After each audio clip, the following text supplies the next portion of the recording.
тука многу е битно да одберете тема на разговор која што е релевантна, да покажете експертиза,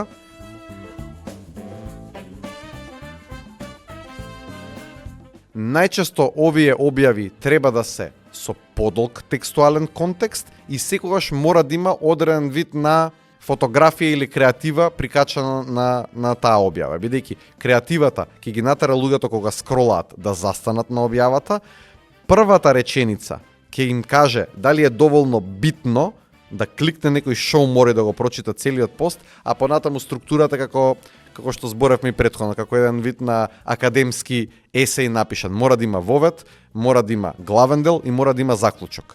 Сега, што е битно кај LinkedIn, што го прави малку поразличен? Секоја платформа си има своји карактеристики. Например, на LinkedIn, доколку имаш првата реченица ако ти е долга, LinkedIn ќе ти ја скрати некаде на втор ред.